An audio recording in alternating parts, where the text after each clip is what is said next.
Përshëndetje miq dhe mirë se erdhët në studion e emisionit Pa Gjurmë. Jemi live këtu në ekranin e Report TV, ku si çdo ditë dhe ditën e sotme do të jemi rreth 1 orë në transmetim. Por ditën e sotme do të jetë një emision paksa ndryshe, pasi nuk do të kem të ftuar personazh siç jeni mësuar çdo ditë që kam të ftuar një personazh, grua apo burr që denoncojnë problemet e tyre në ekranin e Report TV. Ditën e sotme un kam të ftuar një pjesë të stafit tim, konkretisht 2 gazetaret e mia, Claudia Habilin dhe Ersela Malaj. Dua t'i përshëndes të dyja, përshëndetje dhe mirë se erdhët në studion e emisionit Pa Gjurmë. Ne çdo ditë jemi bashkë në zyrë, por këtu dua t'ju them përshëndetje se është hera e parë që vini fizikisht në studion dhe pse punoni çdo ditë. Dua të sqaroj për publikun që të dyja gazetaret e mia, si Ersela dhe Claudia, më kërkuan që të dyja rastet që ato do sjellin sot në studio janë raste që janë marrë ditë pas dite dhe kërkuan që t'i sillin në vëmendje mesditën e sotme për të kërkuar ndihmë, pasi gazetaret çdo ditë punojnë me raste të ndryshme, por ato sot më kërkuan që Claudia Habili të sjellin në fokus historinë e një gjyshe bukuroshe Hasani, një gjyshe që po vuan me 2 niprit e saj, kurse Ersela më kërkoi të sjelli në fokus historinë e Claudia Beshit, një nën 32 vjeçare që po vuan me djalin e saj 8 vjeçar që është në karrike me rrota.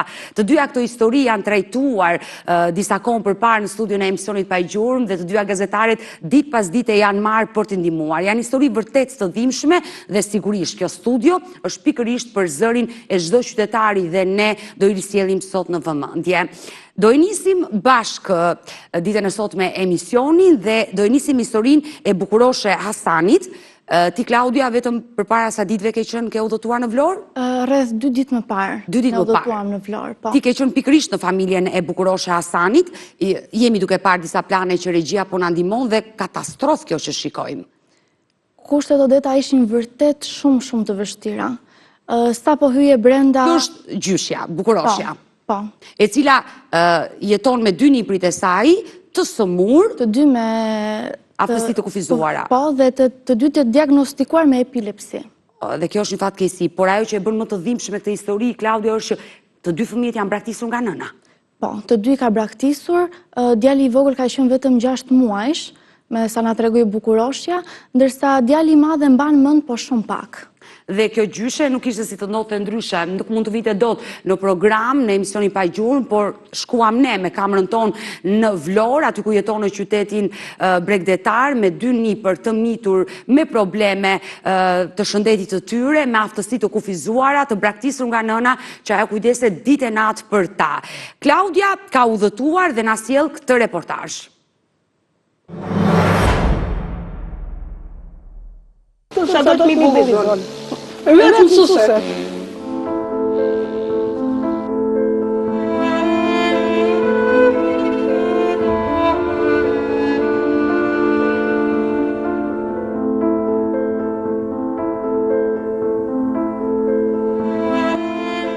Në një lagje të Vlorës është një shtëpi ku drita nuk hyn, brenda këtyre mureve të lagshta, ku ajri mban peshën e varfërisë, jeton bukurosha Hasani. Shtëpia është e errët, sikur drita të ketë hequr dorë nga kjo derë. Lagështira ka pushtuar çdo mur, ajo vetë ndiej në siklet që ne po qëndronim aty, sikur aroma e mureve të lagura të ishte faji i saj. Me zë të ulët, na tregoi se fle bashkë me niprit në një krevat të vogël, sepse nuk kanë tjetër. Këto janë kushtet, me lagështirë, po, gjithë dimin pa ngrohtësirë, pa tutje, pa tu. Këtu banon në ertë mykut në drita herë ka herë s'ka. Merë fëmijë të smur. Në këtë krevat që ne po shikojmë këtu, Flëm ne të 3. të 3 ju. Të 3 ne, djali flë atje. Ku flë djali? Ja, i madhi. Fle këtu. Flë aty. Këtu flëm ne. Me sa po shkojmë ne edhe këtu s'ka ndriçim. Po dhe këtu ja vetëm ajo aty. Se është lagështirë, ku qëndron ashtu? Prej 10 vitesh, nëna e fëmijëve i ka braktisur, ajo është dukur pa e kthyer më kokën pas, ndërsa babai i sëmur nuk është në gjendje të kujdeset për ta. Po kërkojnë maman, babain. A i thot kot mama. Po i vogli nuk e ka njohur, besoj fare të Jo, se ka njohur, jo. ky, po e kërkon. Sa kohë që nuk interesohet, nuk komunikon fare me ta? Që 6 muaj, kur ka qenë 6 muaj. Ajo ka 10 vite me pak fjalë, Po. që nuk interesohet fare, nuk është për fare i gjallë, Jo, fare. fare. Bukuroshe, po si ja del me 2 nipër në këto kushte kaq Po çfarë të bëj më të të keqen? vështira? Çfarë të bëj? Djali nuk është në gjendje të kujdeset për ta? Jo. Po pse, çfarë probleme ka ai? Djali ikën ashti, po erdhi në 4 vjen ose në 5. Do flër deri nga ora 9, deri në orën 12. Se kuverte, se çfarë bën, nuk di jo.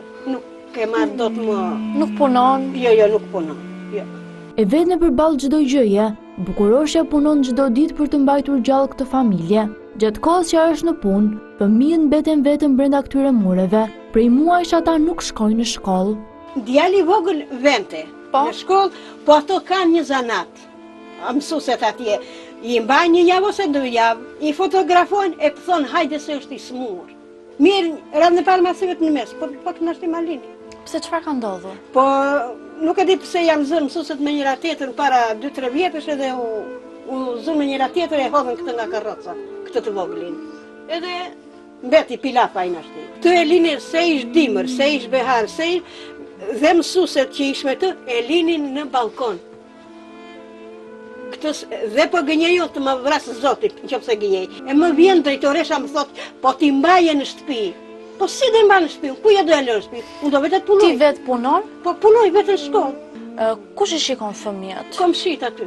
Komshin. Ose i ushqej, i vëni gjumë flër dhe kur po doli për jashtë janë komshit. Janë 2 komshit që mi marrin që Po ka raste që dalin për jashtë që mund të ikin. I madhi po, edhe del po janë komshit aty që i marrin.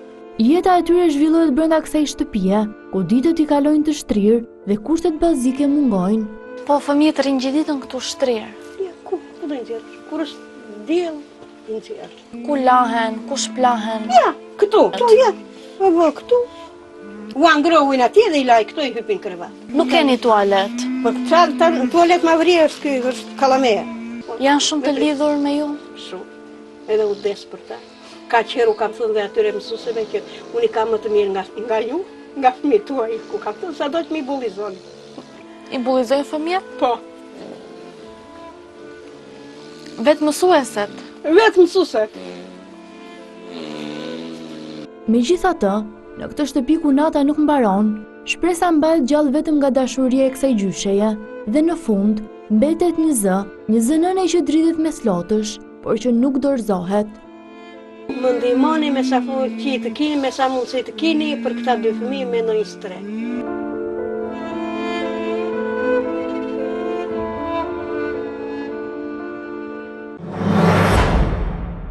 E në fakt nga këto momente që pam nga kjo video, duke qartë që varfëria është ekstreme në këtë familje, në familjen Hasani, ku kjo gjyshe me emrin Bukuroshe është detyruar të punoj, sepse do siguroj ushimin e 2 nipërve të saj të sëmurë dhe ata i lëvë vetëm në shkollë.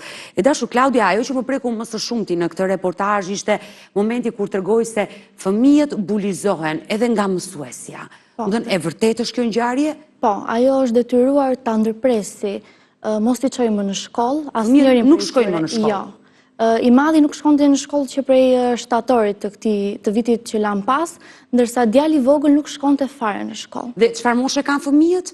I madhi ishte 14 vjeç, i vogli 10. 10 vjeç. Djali 10 vjeçar nuk ka shkuar asnjëherë në shkollë. Jo, ka shkuar me shkëputje her pas here, sepse Bukuroshja më shpjegoi që sa herë çonte në shkollë, mësueset ankoheshin. Ai ka temperaturë, gjenin justifikime që ajo të vente dhe ta merrte. Ndërsa djali tjetër 14 vjeçar, ai ka ndërprer këtë vit shkollor. Po, e ka ndërprer sepse Bukurosha nuk është e kënaqur me kushtet dhe se si mësueset e trajtonin. Sepse të bulizohesh nga bashkëmoshatarët deri diku është e kuptueshme kjo gjë, një fenomen që nuk zhduket, por të bulizojë mësuesja fëmijët, kjo është e pafalshme, nëse ka ndodhur vërtet në shkollën ku fëmijët kanë shkuar në qytetin e Vlorës. Por pse janë braktisur nga nëna? Atëherë, vetëm gabimi Bukuroshes ka qenë që djali i saj me probleme të shëndetit mendor. Do me thënë, babai i fëmijëve ka probleme shëndetit mendor. Po. Dhe ajo e martoi. E martoi me një vajzë nga Roskoveci. Po, Dhe martesa e tyre normal që nuk shkoi siç duhej sepse Nuk funksionoi. Nuk funksionoi, jo. Dhe ajo i braktisi, lindi dhe djalin e dytë dhe kur ishte vetëm 6 muajsh ai, ajo u largua. Dhe që atëherë nuk kanë pas asnjë komunikim, nuk kanë më asnjë lloj informacioni se ku ndodhet, çfarë bën, nuk është interesuar më për. pra nëna është zhdukur, le të themi, ka lënë fëmijët aty, fëmijët fatkeqësisht trashëgojnë sëmundjen e babait të tyre dhe fëmijët nuk kanë asnjë kontakt. Jo, asnjë kontakt. E kërkojnë, i madhi besoj. Djali i madh po, sepse e mban mend, ka qenë 4 vjeç, kur ajo është larguar dhe kërkon her pas here, ndërsa djali i vogël nuk e njeh fare, jo. Por, le të themi, bukuroshja është interesuar se ku jeton ish nusja e djalit? Nuk është interesuar. Ishte shumë e prekur nga kjo gjë dhe thot më mirë do i rriz vetë, me kaq mundësi sa kam, sepse një nën që i braktisi një herë do i braktis sërisht. Dhe ajo gjyshe ishte detyruar të punonte, sigurisht për siguruar ushqimin, dhe fëmijët tha i lë vetëm. I lë vetëm gjatë orës së pasditeve, ajo largohet, punon sanitare në një shkollë në Vlorë, dhe fëmijët nuk ka se kush t'i mbaj. Ajo i lë në shtëpi, ju ushqen. Komshia tha, her pas here vjen dhe i shikon. Po, sepse ka pas raste që djali i madh dilte jashtë sepse fëmijë. Dhe mund të humbasi, dhe është e rrezikshme, le të themi, dhe për shkak të problemeve të sëmundjeve që ata kanë, se përveç se kanë probleme të shëndetit mendor, kanë dhe epilepsi që e bën më të rëndë situatën me këta 2 fëmijë të mitur, dhe kjo është një fatkeqësi e madhe që janë braktisur edhe nga nëna e tyre.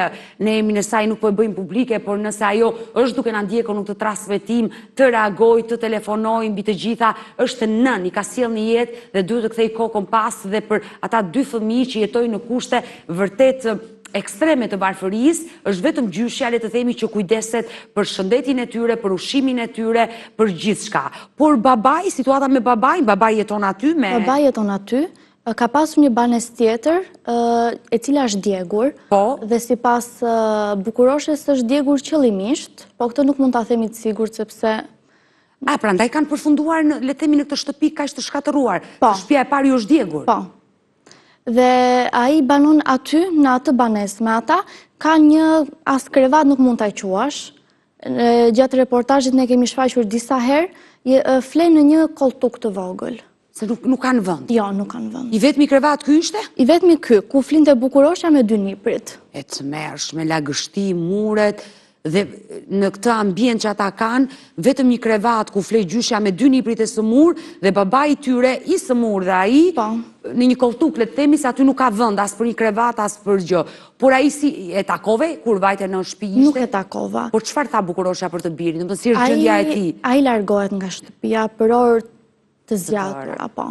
Dhe ai nuk kthehet, ajo nuk ka fare informacion ku shkon, çfarë bën. Fokusi i saj është vetëm te 2 niprit. Dhe jo tek i biri që edhe ai ka nevojë për përkujdesje. Nuk ka mundësi që t'i shikoj të 2. Domethënë babai, le të themi, jo vetëm që nuk është i aftë për fëmijët, por ai as për veten e vet. Jo, nuk është. Del nga shtëpia me orë të tëra, nuk kthehet dhe Kthehet vetëm për gjumë, flet 2-3 orë, ngrihet dhe është e njëjta gjë me të. Por ndihma kishte marrë nga bashkia, domethënë bashkia e qytetit të Vlorës ka informacion që kjo familje jeton kështu, këta 2 fëmijë jetojnë kështu, domethënë kanë marrë ndihma? Ka pasur ndihma të pakta, më shumë nga komshin, ka treguar. Pra kanë qenë fëmijët ata që... Po. Nga bashkia nuk ka pasur ndihma. Nuk ka marrë asnjë lloj ndihme. Ka kërkuar gjithashtu dhe një shkëputje të djalit nga shkolla për të regjistruar në një shkollë tjetër, dhe nuk është lejuar ta bëjë këtë. Dhe fëmijët janë pa shkollë. Dhe fëmijët po. Dhe sigurisht kjo gjyshe kërkon ndihmë. Nëse nuk arrihet, padyshim që bashkia të japi një shtëpi, mund të japi një bonus qiraje që ata fëmijë të jetojnë, të bëjnë një jetë të shëndetshme dhe të jetojnë në këto kushte që nuk e di. Pallati ishte Klaudia? Ajo është një ndërtesë 3 katëshe, në Vlorë quhen Gabinat e Plazhit. Kabinat e vjetra të plazhit. Aty është strehuar. Po, aty janë strehuar dhe jashtë kishte disa pula, që i kishte bler vet dhe me ato ushqehej. Le të themi me vezët e tyre që ushqejnë fëmijët. Por banorë të tjerë jetonin në këto... Po, jetonin. Në këto kushte. Po, në këto kushte. Shumë të vështira. Sa po futeshe brenda aroma e lagështirës, madje bukurosha ndi dhe në siklet, shumë dhe thoshte... Nga grupi i xhirimit, Po, që ju shkuar? ndjej shumë në siklet, sepse e dinte që aroma ishte e rëndë dhe ndjej si në faj, edhe pse ajo nuk ka asnjë faj në këtë mes. Ne i bëjmë thirrje në këto momente Bashkisë së Qytetit të Vlorës, nëse është duke na ndjekur, për të ndihmuar pikërisht të gjyshe me 2 fëmijë të braktisur nga nëna e tyre biologjike, 2 fëmijë me probleme të shëndetit mendor, 2 fëmijë që, le të themi, jetojnë në kushte ekstreme të varfërisë, duhet të marrin masa, por kushdo që është duke na ndjekur mund të ndihmojë këtë gjyshe, vërtet heroin që nuk i braktisi 2 niprit e saj, nëna i braktisi, gjyshja jo. Gjithë qëllimi, le të themi, që ti shkove në Vlorë për të ndihmuar dhe për t'i dhënë zë kësaj gjyshe që nuk vinte dot në studio. Edhe ju do ta bëni sot një mesazh për gjyshe Bukuroshe Hasani. Patjetër, Odeta.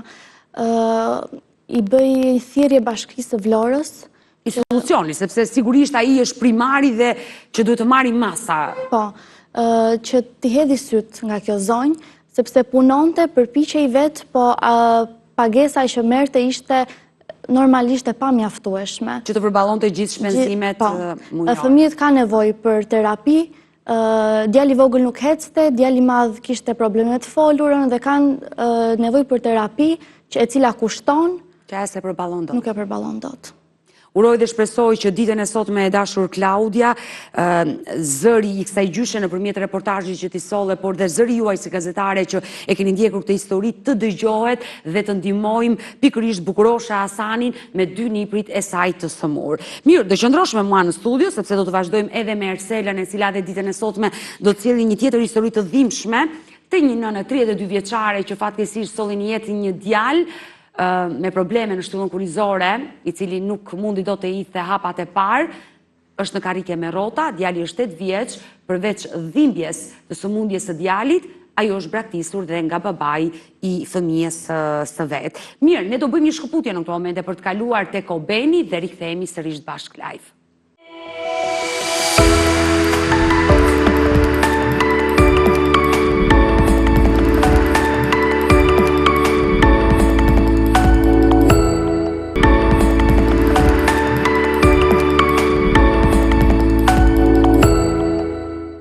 Jemi rikthyer në studio dashur miq dhe ditën e sotme në studio kam të ftuara 2 gazetarët e mia, Klaudia Habilin dhe Ersela Malaj. Do sjellin më saktë Klaudia solli historinë e një gjyshe nga Vlora e cila rrëfeu momentet e vështira që po kalon kjo gjyshe në qytetin e Vlorës dhe Ersela do sjellë një tjetër histori.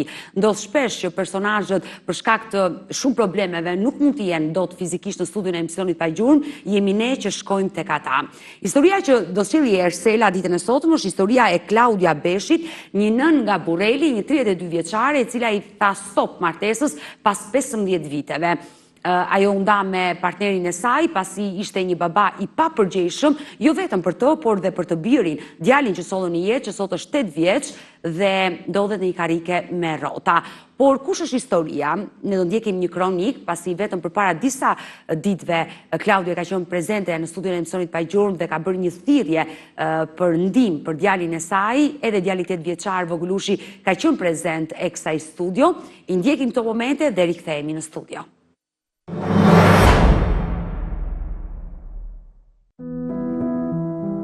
Klaudia Beshi, 32 vjeç me origjinë nga Burreli, është një nënë që sot përballet e vetme me sfidat më të vështira të jetës. Çdo ditë për të është një betejë, ku në qendër qëndron përpjekja për të shpëtuar dhe për t'i dhënë një jetë më të mirë djalit të saj, i vogël i vuan nga spina bifida, një sëmundje diagnostikuar që në lindje, e cila ka kërkuar ndërhyrje të shumta kirurgjikale dhe përkujdesje të vazhdueshme mjekësore.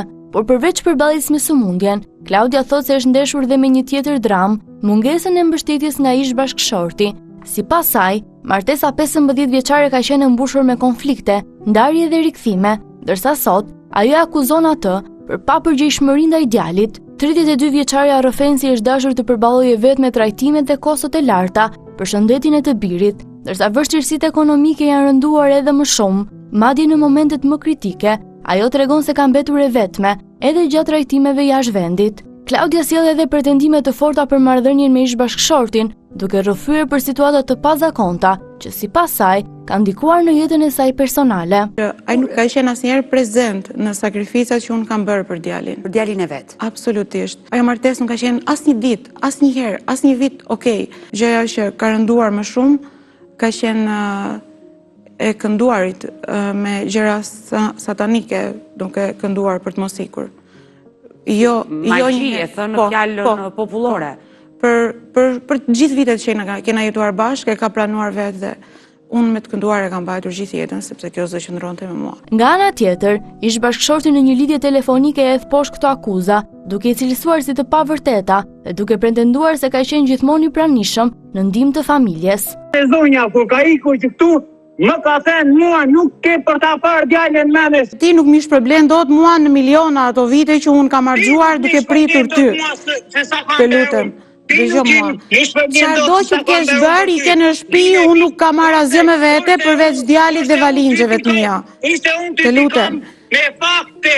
Që prej shtatorit të vitit 2025, Klaudia jeton në Pogradec, në një banesë me qera, një shtëpi modeste që ajo përpiqet çdo ditë ta mbajë ngrohtë, pavarësisht vështirësive të shumta ekonomike. Të ardhurat e vetme për këtë familje janë 267.000 lekë në muaj, të siguruara nga pagesa e aftësisë së kufizuar të djalit. Ndërkohë ëndra e 8 vjeçarit mbetet e thjeshtë, por e madhe, që një ditë të shërohet, të ecë vetë dhe të mund të shkojë në shkollë si gjithë bashkëmoshatarët e tij.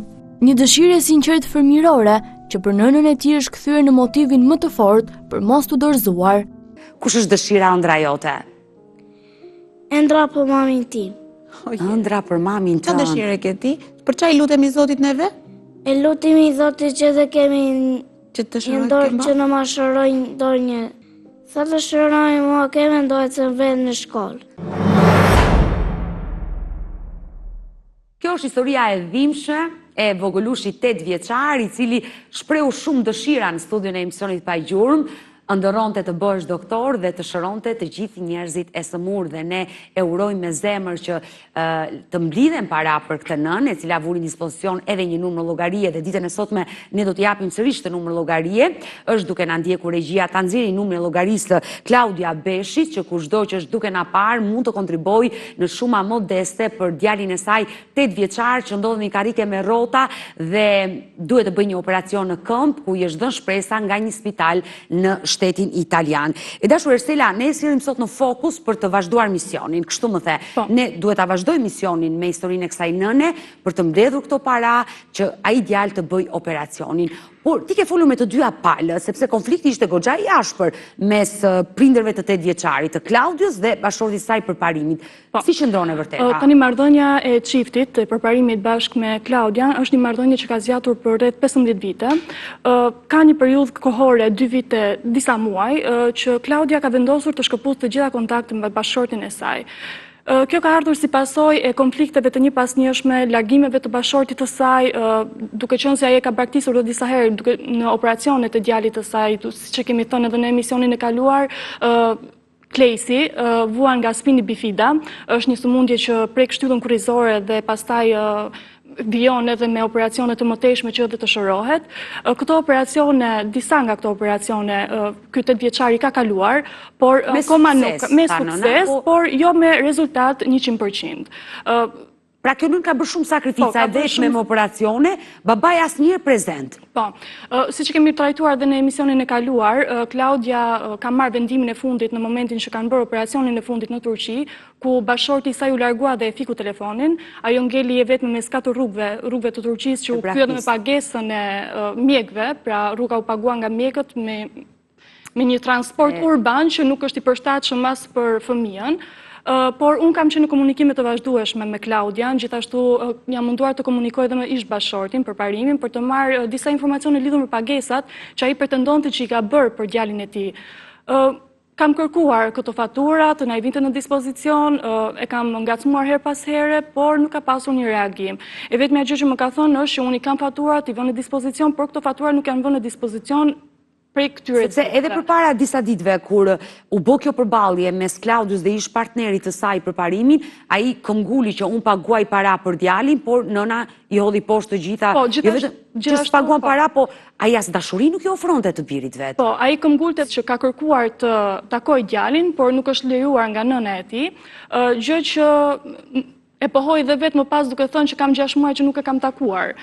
Pra duke qenë se ai jeton po në një fshat të Korçës, që është 25 minuta larg shtëpisë së Klaudias, por nuk ka marrë mundimin që të shkoj të takoj djalin e tij apo edhe të jap një ndihmë sa do të vogël për të birin. Janë fatkeqësira, ju e dini të dyja, raste që prisin çdo ditë në Report TV ku dy prindër divorcohen, le të themi, konfliktet e dy të rriturve janë pasoja fatale për fëmijët. Pra hakmerren me njëri tjetrin duke shfrytëzuar, le të themi, fëmijët. Dhe në këtë rast, e dashur Ersela, kemi të bëjmë një shfrytëzim nga ana e nënës që pengon djalin për takuar babait? Jo, nuk kemi të bëjmë. Unë kisha komunikim edhe me djalin që e pyesja se si ke marrëdhëniet me babain. Ndonjëherë ju duhet të bëni dhe rolin e psikologes.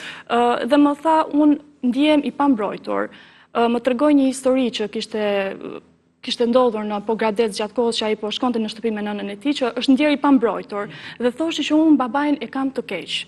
Ai nuk e quante as babai, e thërriste në emër në fakt. Dhe kjo është e dhimbshme, ëh? Një 8 vjeçar të mos ta thërrasi baba, po vetëm në emër dhe të nxjerrë fjalë nga goja që babai im është i keq, është vërtet e dhimbshme. Në fakt ishte vërtet e dhimbshme. Të shikojë sytë e atij 8 vjeçarit i cili i mungonte atësia, i mungonte dashuria e babait, ishte shumë e dhimbshme. Por ai, le të themi, asnjëherë nuk tha që dua ta takoj babain? Nuk e tha. Nuk e tha, unë dua vetëm, dëshira vetëm është për maman time dhe që unë të shërohem plotësisht dhe unë mos ta pengoj maman, të vazhdoj të shkoj në shkollë vetë, ta lejoj maman që të punoj, pra dëshirat e tij ishin më shumë lidhur me maman. E qartë, se me atë jeton ajo kujdeset për të, ndërkohë Klaudia Beshi jeton në qytetin e Pogradecit, së bashku me të prej birit. shtatorit të vitit 2025, Që kur është janë shpërngulur. Divorci nuk ka ndodhur akoma ligjërisht. Janë akoma në proces divorci, nuk ka ndodhur divorc, janë të ndarë që nuk jetojnë në një shtëpi prej 2 vite gjysmë, por që kanë vazhduar procedurat e divorcit janë këto muajt e fundit dhe tani momentalisht janë akoma në proces divorci. Sa i përket ndihmave ekonomike që bashorti jep, janë vetëm 50.000 lekë.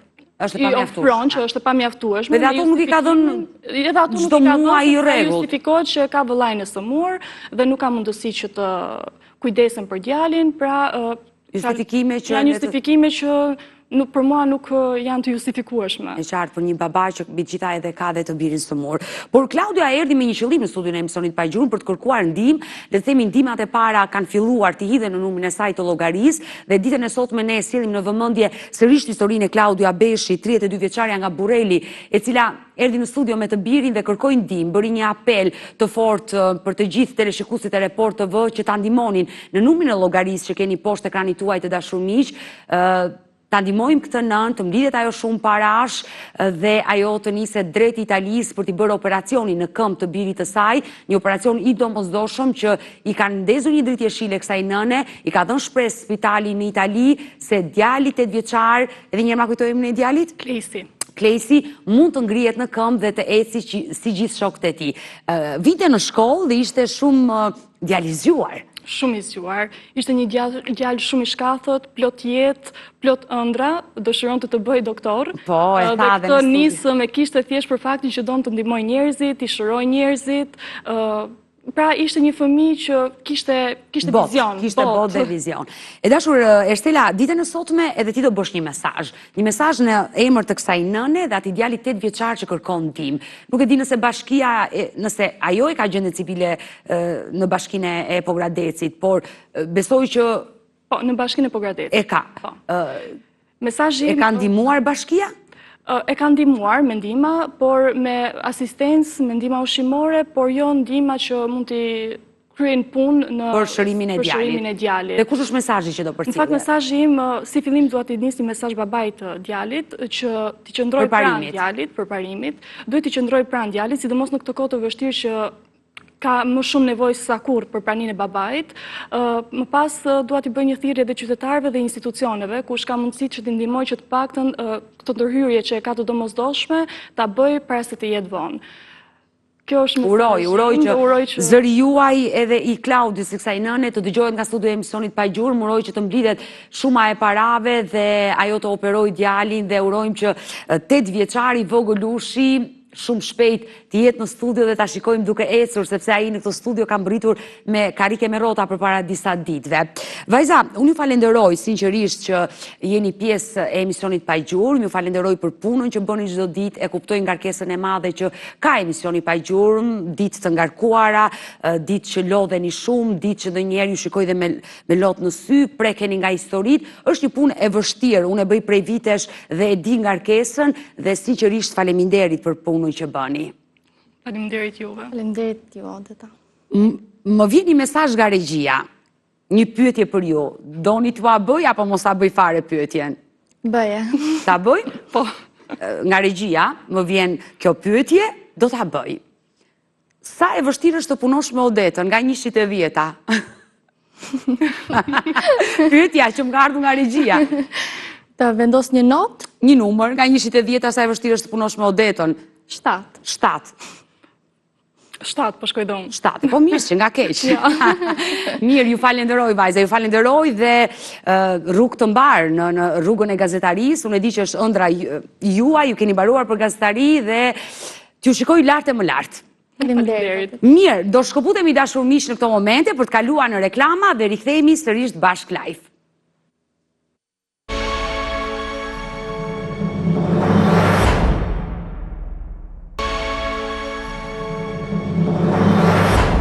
Jemi rikthyer në studio dashur miq për të vazhduar në këto momente me një tjetër histori. Do të shkojmë në Malsinë e Madhe, konkretisht në fshatin Zagor të Malsisë së Madhe, pasi në familjen Culaj kërkohet djali i tyre, Petrit Culaj, i vetmi, djali vetëm në shtëpi, që humbi çdo kontakti me familjen në datën 20/7/1995 nga Malsia e Madhe. Jeni duke parë foton e Petrit Culaj, nësa ai është shëndosh e mirë dhe ndodhe diku, sot është plot 50 vjeç. Një histori e trisht e dhimbshme për familjen, një i ri i asaj kohe, vitit 1995, me plot tëndra, që tregoj në familje se do të nisej drejt Greqisë, por nuk u mësua kur rruga që ai ndoqi dhe çfarë ndodhi me fatin e Petrit Culaj. Babai i tij, Ndoc Culaj, ka udhëtuar nga Malsia e Madhe, e pamundur për të qëndruar deri në orën 16 kur ne jemi në transmetim live, por ne i kemi shkëputur një intervistë që ditën e sotme unë dua ta jap sepse ky baba kërkon ndihmë për gjetjen e të birit. E ndjekim.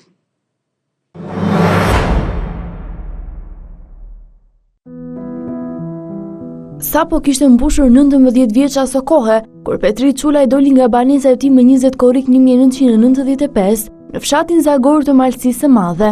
I riu ju tha familjarëve se pasi të takonte një shok në Bratosh, do të niseshin bashkë drejt Greqisë, por Petriti nuk u bë më i gjallë.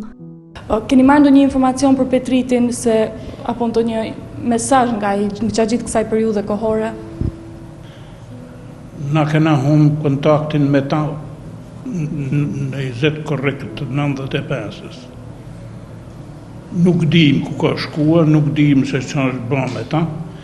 Dim vetëm se ka dalë prej shtëpijet edhe nuk ka pas asnjë lloj dokumentit me veti.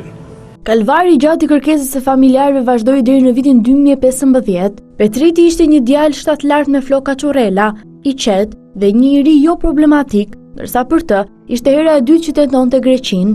Ai kishte shkelur edhe më parë tokën greke, por u kthye me kërkesën e të atit. Familjarët ngrën dyshime për fatin që mund të ketë pasur i biri. Na fillimisht kena dyshuar se mos e ka ndodhur diçka brenda kufive. Ka pasur ai ndonjë konflikt që mund të ketë ndodhur diçka brenda kufive? Nuk dim se ka pas konflikt. Pak mrapa se ka dhënë intervistë, ka thënë me thuni babës të mbajnë pasaportën nga Greqia. Ishte hera e parë që Petriti largohej nga Shqipëria? Jo, ka ikë përparan, ka shkuar përparan, në Greqinë, Lamia ka nej, por filloi në atë kohë fillimisht, filloi fshesa. Unë grek dhe me kthye. Që të fenin që emigrantë? Me i kthye mbrapsht emigrantat që ishin atje. Flitshim i herë në javë, i herë në 2 javë. Atëherë. Para se të zhdukej? Po, para se zhdukej. U shpall ajo u morë vesh që u shpalla ajo fshesa, unë e mora në telefon, i thash Petrit, me më një mua, largohesh se ajo fshesa si dihet se ka. Po, më tha, ishte ditë e premta, ditë që i biseduam me ta, ditën e hane tham ke në shtëpi. E vërtet. Dhe ajo u kthye? U kthye deri në shtëpi. Sa qëndroi në Shqipëri? Qëndroi pak kohë, u qiru në kufite, u hoqen telat, u banë disa gjona, edhe e vetëmi arsye me shkua dikun për jetë më të mirë. Kjo zhdukje të rrjedh nga veriu i vendit la pas shumë pikpyetje. Në fillim të zhdukjes së tij familjarët hasën vështirësi me autoritetet vendase lidhur me shpalljen e tij si të zhdukur dhe nisjen e kërkimeve. Kjo sepse aso kohë, policia pretendonte se nuk kishte të dhëna të mjaftueshme për ta deklaruar të humbur. Rasti Petritit shkoi deri në gjykatën e Rrethit Shkodër, nga ku familja bëri kërkesë për ta shpallur të humbur, mirëpo as atje nuk u dha një zgjidhje. Gjykata hodhi poshtë kërkesën me pretendimin se nuk disponoheshin të dhëna të mjaftueshme, që ky person të rezultonte i humbur për autoritetet. Ju keni bërë një denoncim? E kam bën denoncimin. Çfarë tha policia kur ju bë denoncim? Policia, si mas asaj, na i ka bën vëzhgimet e veta, po nuk ka rezultua. Nuk ka rezultuar i humbur? Nuk u ka rezultua se këtu kanë gjithë gjënë. Një shokën jam i mori një vajzë. Tash, ky vllai i kësaj nuses e ka takua djalin tem, ky ka humbur me 20 korrik.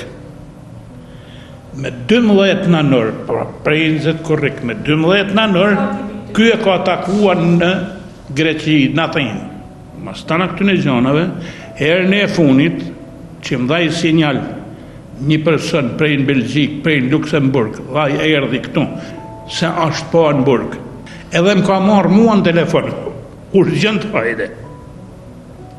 Unë thot, edhe kur, ditën e vitit, ditën e një mojt. Mua më lini dyshimi, thash, dikon e pas kanë gjithë dekon edhe. Tha jo, kena një dritje shile. Gjatë këtyre 2 viteve ju nuk keni marrë asnjë informacion të ri lidhur me humbjen e djalit? Jo, më shoqe nuk kam marrë. Po, këto 2 vite, duke qenë se juve ju thanë që djali ndodhet në burgun e Luksemburgut, ju keni arritur të lidhni ndonjë kontakt apo fare asnjë kontakt? Jo, më rëzoj, nuk kam arrit me ashtu kontakt, se ky djali nuk e di ma ka shkua, s'ka shkua. Cili është mesazhi juaj që doni ta përcjellni sot? Me që janë shtanë sa është në burg, unë nuk e di, ashtë apo s'ashtë, nuk jam i zoti me zbërthyje, mund si kapni kanalet zyrtare, se burgjet lidhen me kanalet zyrtare.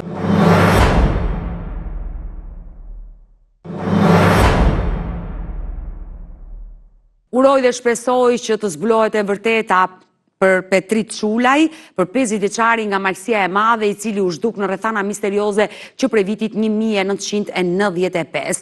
Ju bëj thirrje dashumiq, kushdo që është duke na ndjekur në këtë transmetim live, kushdo që e ka njohur Petrit Shulaj, kushdo që di të vërtetën çfarë ndodhi me fatin e tij, qoftë dhe anonim, të lidhet me studion e emisionit pa gjurmë, u vazhdimisht jap kontaktet tona. Ne kemi 2 numra në dispozicion, një numër fiks dhe një numër celular që ndodhet poshtë ekranit tuaj, por ju mund ta dërgoni mesazh edhe në rrjetin ton social në Facebook pa gjurmë Report TV.